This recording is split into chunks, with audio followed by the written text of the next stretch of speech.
देश म्हटला तर जीव छाटीला पोटच्या पोरी मारणाऱ्यांचा देश म्हटला तर गोड्या म्हणून प्रथमतः मी माझ्यातील संतत्वाला सलाम करतो. मग आम्ही सगळे मनातील प्रश्न झाडला देतो की या देशातील संस्काराची विद्यापीठे हरवली कुठे, आणि हाच विषय मांडण्यासाठी मी कोड क्रमांक 2017 तुमच्या समोर आहे. जाण वया दुर्बलांचे दुःख आणि वेदना, देव त्याला हो सदा रंध्रा तुम्ही संवेदना. गमण्यातील रुधिराशयाला भेटण्याची आपले सामर्थ्य शब्दास आणि अर्थ्या जगण्याचे.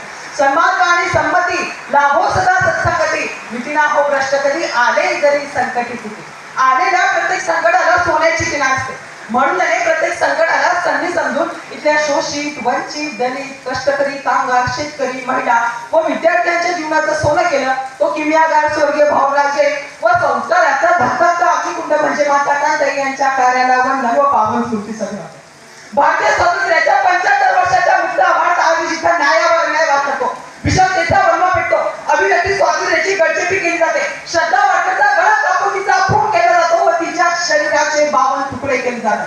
देशातील एका सैनिकाच्या पत्नीची नकळत भिंड काढली जाते. कलकत्त्यात एका डॉक्टर विद्यार्थिनीवर सेमिनार हॉलमध्ये बलात्कार होतो व तिच्या शरीराचे नक्कर करून जातात. तेव्हा शर्मेने मानेची कमान होती खाली झुकते आणि मग मनाला प्रश्न पडतो की या देशातील संस्काराची विद्यापीठे हरवली कुठे. आणि मग कवी प्रदीप यांच्या ओळी मला आठवतात. आज सलामत कोई ना घर है सबको लुट जाने का डर है. आज सलामत कोई ना घर है सबको लुट जाने का डर है. हमने अपने वतन को देखा, आदमी के पतन को देखा.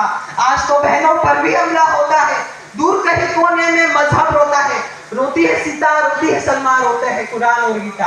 आज हिमालय चिल्लाता है, कहा पुराना वो नाता है. आज हिमालय चिल्लाता है, कहा पुराना वो नाता है. दस रिया देश को जहरी नागों ने, 10 रिया देश को जहरी नागों ने और घर को आग लगा दी घर के चिरागों ने. ज्या विद्यापीठात चाणक्याने अर्थशास्त्राची रचना केली, जिथं पाणी विनाश को ध्यान नावाचा ग्रंथ लिहिला, जिथं भाषांसारखा विद्वान ज्ञान साधण्यासाठी आला ते तक्षशिला विद्यापीठ आज भारतात होतं. ज्या विद्यापीठात 4 वेद, 6 शास्त्र, पुराणे, 64 कला शिकवल्याच्या, ललित कला, व्याकरण, तर्कशास्त्र, दर्शनशास्त्र, चिकित्सा इत्यादी विषय शिकवल्याचे. ज्या विद्यापीठात ग्रंथालयाची इमारत 9 मजली होती, जिथं रत्नदधी, रत्नरंजिका व रत्नसागर यासारखे वाचनालयाचे भव्य विभाग होते, जिथं शिलभद्र सारखा फुलपती होता. बख्तियार खिलजीने जाण्यानंतर ज्यातील पुस्तके सतत 2 महिने धरतागत होत्या ते नालंदा विद्यापीठ सुद्धा याच भारतात होतं. विक्रमशिला, वेदांतपुरी, जगदलपूर, सौराष्ट्रातील वल्लभी, कांचीपुरम, मांडके असल्या संस्कार विद्यापीठांचा वारसा असताना देशाला नैतिक व सामाजिक मूल्यांच्या घसरगुंडीचा काळ बघावा लागतो. देशाचं